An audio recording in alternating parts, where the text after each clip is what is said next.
Hi hello నమస్తే అండి. Welcome back to our channel. ఈరోజు వీడియోలో నేను దేవుడు పటాలకి విగ్రహాలకి బొట్లు ఏ విధంగా పెట్టాలి, అలాగే ఈ బొట్లు కోసం మనం గంధం కుంకుమలని ఏ విధంగా కలుపుకోవాలి, ఏ రంగు ఉన్న కుంకుమలను మనం బొట్లు పెట్టుకోవడానికి ఉపయోగించాలి అనే విషయాలన్నీ కూడా నేను ఇక్కడ వీడియోలో అయితే క్లియర్గా చెప్తానండి. వీడియోని ఎవరు కూడా ఎక్కడ కూడా స్కిప్ చేయకుండా చివరి వరకు చూడండి. అలాగే మన ఛానల్ని ఎవరైనా ఫస్ట్ టైం చూస్తూ ఉంటే ప్లీజ్ తప్పకుండా సబ్స్క్రైబ్ చేసుకోండి. మనం దేవుడు పటాలకి బొట్లు పెట్టుకోవడానికి మనకి కావలసినవన్నీ కూడా నేను ఇక్కడైతే చూపిస్తున్నానండి. ఇక్కడ మనం దేవుడు పటాలకి బొట్లు పెట్టుకోవడం కోసం గంధం ఉపయోగిస్తాం కదండి. గంధంతో మనం దేవుడు పటాలకి బొట్లు అనేవి పెడుతూ ఉంటాము. అయితే గంధం మనకి చాలా కలర్స్లో అయితే ఉంటుందండి. లైట్ కలర్లో ఉంటుంది, అలాగే కొద్దిగా థిక్ కలర్లో ఉంటుంది. ఇలా చాలా కలర్స్ అయితే మనకి గంధంలో అయితే ఉంటాయండి. అయితే అన్ని గంధం పౌడర్ల కంటే నేను ఇక్కడ వీడియోలో చూపిస్తున్నాను కదండి, కాశీ గంధం పౌడర్ అని. ఈ పౌడర్ అయితే మనకి బొట్టు పెట్టుకుంటే చాలా అందంగా కనిపిస్తుందండి. బొట్లు దేవుడు పటాలకు బొట్లు పెట్టినప్పుడు అవి చాలా అందంగా పెయింట్తో పెట్టిన బొట్ల చాలా మంచి కలర్లో అయితే మనకి కనిపిస్తాయండి. అందుకని ఈ గంధం పౌడర్ని అయితే నేను ఇక్కడ సజెషన్ చేస్తున్నానండి దేవుడు పటాలకి బొట్లు పెట్టుకోవడం కోసం.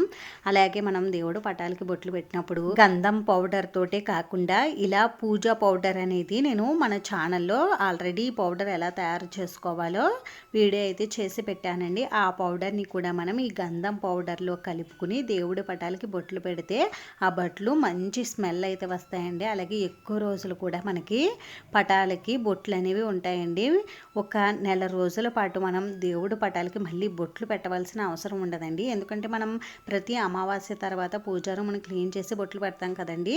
మళ్ళీ అమావాస్య వచ్చి వెళ్ళే వరకు కూడా మనకి ఈ బొట్లు ఎలా పెట్టిన బొట్లు అలాగే ఉంటాయండి. అందుకని నేను ఇక్కడ పూజా పౌడర్ని కూడా బొట్లలో కలిపి పెడతానండి.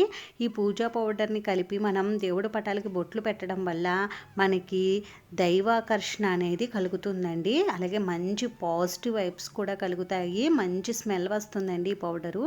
అందుకని ఈ పౌడర్ని కూడా మనం చేసుకుని పెట్టుకోండి ప్రతి ఒక్కరు కూడా. అయితే మనకి బొట్లు పెట్టినప్పుడు చాలా రకాల కుంకుమలు మనకి మార్కెట్లో అయితే దొరుకుతాయండి. మనకి మార్కెట్లో కొన్ని కుంకుమలు రెడ్ కలర్లో ఉంటాయండి, అలాగే కొన్ని లైట్ పింక్ కలర్లో మనకి కుంకుమలు అనేవి వస్తూ ఉంటాయి.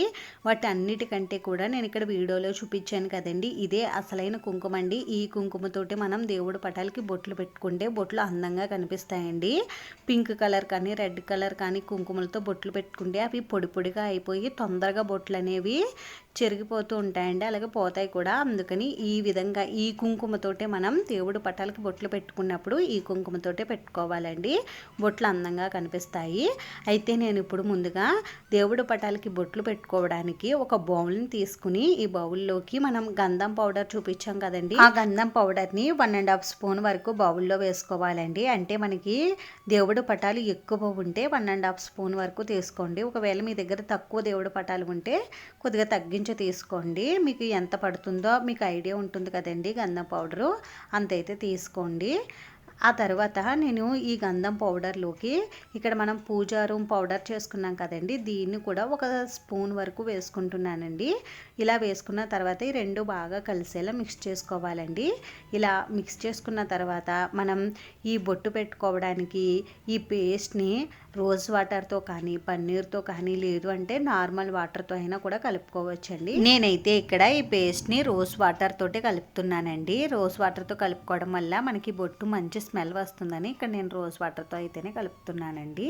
ఈ విధంగా ఈ కన్సిస్టెన్సీలో మనం బొట్టు పెట్టుకోవడానికి పేస్ట్ని అయితే కలుపుకోవాలండి, గంధం పేస్ట్ని. ఒకవేళ మీ దగ్గర ఈ పేస్ట్ కలుపుకోవడానికి పూజా పౌడర్ లేకపోతే అప్పుడు ఆ పూజా పౌడర్ ప్లేస్లో మీరు పసుపుని తీసుకోవచ్చండి. ఆ తర్వాత ఇలా అంతా కూడా కలుపుకున్న తర్వాత మనం ఇయర్ బడ్ తోటి దేవుడు పటాలకి బొట్లు పెట్టుకుంటాం కదండి. ఇయర్ బడ్తో పెట్టుకోవడం వల్ల మనకి బొట్లు గుండ్రంగా అందంగా వస్తాయండి. చేత్తో కూడా పెట్టుకోవచ్చండి. అయితే నేను ఇక్కడ ఇయర్ బడ్తో పెడుతున్నానండి. ఇయర్ బడ్తో పెట్టేటప్పుడు బొట్లు ఈ విధంగా అయితే మనం చేసుకుని పెట్టుకోవాలండి. ఇయర్ బడ్కి కాటన్ ఎక్కువగా ఉంటుంది కదండి, ఆ కాటన్ని చాలా వరకు తీసేసుకోవాలండి. ఇయర్ బడ్లోంచి తీసేసి కొద్దిగా కాటన్ ఉండేలా పెట్టుకోవాలండి. ఎక్కువ కాటన్ ఉండడం వల్ల ఆ ఇయర్ బడ్తో మనం బొట్లు పెట్టినప్పుడు అది కొద్దిసేపుకే నానిపోయినట్టు అయిపోయి ఆ కాటన్ అంతా కూడా మనకి ఉబ్బిపోయి బొట్టు అంతా సరిగ్గా రాదండి. అందుకని ఇయర్ బడ్డుకున్న కాటన్ని చాలా వరకు తీసేసుకోవాలండి, కొద్దిగా మాత్రమే ఉంచుకోవాలి. ఇలా చేసుకుంటే మనకి ఆ కాటన్ కొద్దిగా ఉబ్బినా కూడా ఏం పర్వాలేదండి, అంటే బొట్టు పెట్టుకోవడానికి అందంగా వస్తుంది. మనం దేవుడు పటాలకి బొట్లు పెట్టుకునేటప్పుడు కుంకుమని, పొడిగా ఉన్న కుంకుమనే డైరెక్ట్గా మనం ఈ తడి గంధం మీద బొట్టు కింద పెడితే అది కొద్ది రోజులకే ఆ కుంకుమ బూజు పట్టినట్టుకు కలర్ చేంజ్ అయిపోతూ ఉంటుందండి. అందుకని మనం దేవుడి పటాలకి బొట్టు పెట్టినప్పుడు కుంకుమని ఈ విధంగా మనం రోజ్ వాటర్తో తడుపుకుని పెట్టుకుంటే బొట్లు అందంగా కనిపిస్తాయండి. అలాగే ఎక్కువ రోజులు కూడా ఉంటాయి, అంటే కలర్ చేంజ్ అవ్వదండి కుంకుమ.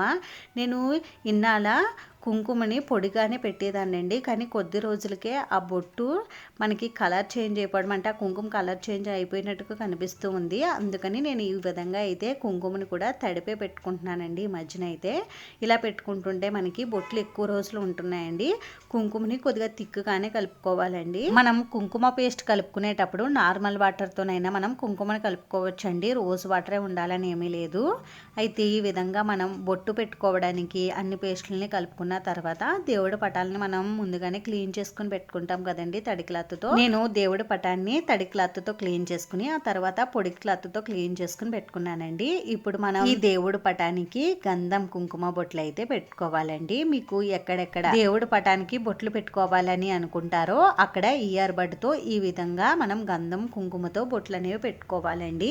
అయితే కుంకుమ బొట్లు పెట్టేటప్పుడు మనం పెద్దగా తిక్కుగా పెట్టం కాబట్టి చిన్న అగ్గిపుల్లను తీసుకుని అగ్గిపుల్ల సహాయంతో మనం కుంకుమ బొట్లు పెట్టుకోవచ్చండి, అంటే నీట్గా వస్తుంది. ఈ ఎర్రబడ్డును కూడా తీసుకుంటే మనకి గంధం అంతా కూడా కుంకుమ బొట్టు వచ్చేస్తుందండి. అప్పుడు మనకి బొట్టు అంతా నీట్గా కనిపించదు. మనకి గంధము కుంకుమ కలిసి కనిపిస్తే మనకి చూడడానికి బొట్టు అందంగా కనిపిస్తుందండి. ఇక్కడ తడిగా ఉంది కదండి బొట్టు, అందుకని మీకు క్లియర్గా కనిపించట్లేదు. నేను ఆరిన తర్వాత బొట్లు చూపిస్తానండి మీకు. మనం అగ్గిపుల్లతో ఈ విధంగా కుంకుమ బొట్టు పెట్టినప్పుడు చుక్కల డాట్లా వచ్చేలా పెట్టకూడదండి. డాట్లా వచ్చేలా పెట్టామనుకోండి అది ఆరిన తర్వాత అది ఊడిపోయి కింద పడిపోతుందండి. అందుకని మనం బొట్టు పెట్టినప్పుడు కొద్దిగా పుల్లని ఈ విధంగా అనుకుంటూ సరి సమానంగా చేసుకుంటూ మనం బొట్లు పెట్టుకోవాలండి. ఇలా చేసుకుంటే ఆ బొట్టు ఫోటోకి స్టిక్ అయిపోతుందండి, అంటే మనం ఎంత కదిపినా ఏం చేసినా కూడా అది ఊడి పడిపోదండి ఆ కుంకుమ. అందుకని కుంకుమ బొట్టు పెట్టుకునేటప్పుడు ఇలా జాగ్రత్తగా అయితే పెట్టుకోండి, అంటే పుల్లని కొద్దిగా కదిపి పెట్టుకోవాలండి. డాట్లు ఇలా పెట్టేసి వదిలేస్తే మీకు ఆ కుంకుమ మళ్ళీ ఊడిపోతుంది కాబట్టి నేను ఇక్కడ వీడియోలో చూపిస్తున్నాను కదండి, ఆ విధంగా మీరు కుంకుమ బొట్లు అయితే పెట్టుకోండి. ఈ విధంగా దేవుడి పటాలకు గంధం కుంకుమ బొట్లు పెట్టుకోవాలండి. ఇలా పెట్టుకున్న బొట్లు మనకి ఎన్ని రోజులైనా, అంటే ఒక నెల రోజులైనా కూడా ఎలా పెట్టుకున్న బొట్లు అదే విధంగా ఉంటాయండి. ఆ తర్వాత మనం దేవుడి విగ్రహాలకి బొట్లు ఏ విధంగా పెట్టుకోవాలో కూడా ఇక్కడ నేను చూపిస్తున్నానండి. నేను ఇక్కడ వెంకటేశ్వర స్వామి, లక్ష్మీదేవి విగ్రహాలకు బొట్లు పెట్టి చూపిస్తున్నానండి. మనం ఇయర్ బడ్తో గంధాన్ని ఈ విధంగా విగ్రహానికి అప్లై చేసుకోవాలండి. మీకు ఎలా నచ్చితే అలా గంధాన్ని అప్లై చేసుకోవచ్చండి. నాకైతే ఇలా గంధాన్ని అప్లై చేసి బొట్టు పెట్టుకోవడం అంటే నచ్చుతుంది. అంటే ఇలా బొట్టు పెట్టుకుంటే విగ్రహం చూడడానికి చాలా అందంగా కనిపిస్తుందండి. అందుకని నేను ఈ విధంగా బొట్లు అయితే పెట్టుకుంటాను. మనం ఇక్కడ విగ్రహానికి గంధాన్ని ఇలా అప్లై చేసుకున్న తర్వాత విగ్రహానికి మాత్రం మనం పొడి కుంకుమతోటి, అంటే తడపకుండా ఉన్న కుంకుమతోటి బొట్టు పెట్టుకోవచ్చండి. ఎందుకంటే మనం విగ్రహాలు వారానికి ఒకసారి అలాగే 15 రోజులకు ఒకసారి అలా క్లీన్ చేసుకుంటూ ఉంటాం కదండి. అందుకని మనం ఇలా పొడి కుంకుమతో బొట్టు పెట్టుకుంటే మనకి విగ్రహాలు చూడడానికి అందంగా కనిపిస్తాయండి. అందుకని నేను విగ్రహాలకైతే పొడి కుంకుమనే అయితే ఉపయోగిస్తానండి. తడి కుంకుమతో నేను బొట్లు అనేవి పెట్టను విగ్రహాలకి. ఎందుకంటే విగ్రహాలు మనం అస్తమాను కూడా క్లీన్ చేసుకుంటూ ఉంటాం కదండి, అంటే ఇత్తడివి కదండి, మనకి కలర్ చేంజ్ అయినప్పుడు అలా మనకి క్లీన్ చేసుకోవాలని అనిపిస్తూ ఉంటుంది కదా. అందుకని నేను వీటికి, అంటే విగ్రహాలకి ఇలా పొడి కుంకుమతోటి బొట్లు పెడతానండి. వారం 15 రోజులైనా కూడా మనకి ఈ కుంకుమ కలర్ చేంజ్ అవ్వదు కదండి. అందుకని నేను ఈ విధంగా అయితే విగ్రహాలకి పొడి కుంకుమతోటి బొట్లు అనేవి పెడతానండి. ఈ విధంగా దేవుడి విగ్రహాలకి గంధం కుంకుమ బొట్లు పెట్టుకోవాలండి. చూస్తున్నారు కదా, మనకి ఈ గంధం కుంకుమ బొట్లు ఆరిన తర్వాత నేను చూపిస్తున్నానండి. చూస్తున్నారు కదా ఎంత అందంగా కనిపిస్తున్నాయో. ఈ విధంగా దేవుడి పటాలకి విగ్రహాలకి గంధం కుంకుమ బొట్లు అయితే పెట్టుకోండి. మీరు కూడా ఒకసారి ట్రై చేసి చూడండి, అప్పుడు మీకే తేడా డిఫరెన్స్ అనేది తెలుస్తుంది కదా. అంతేనండి, చూసారు కదా. ఈ వీడియో నచ్చితే మీ ఫ్రెండ్స్కి రిలేటివ్స్కి షేర్ చేయండి. వీడియోని చివరి వరకు చూసినందుకు చాలా థ్యాంక్స్ అండి.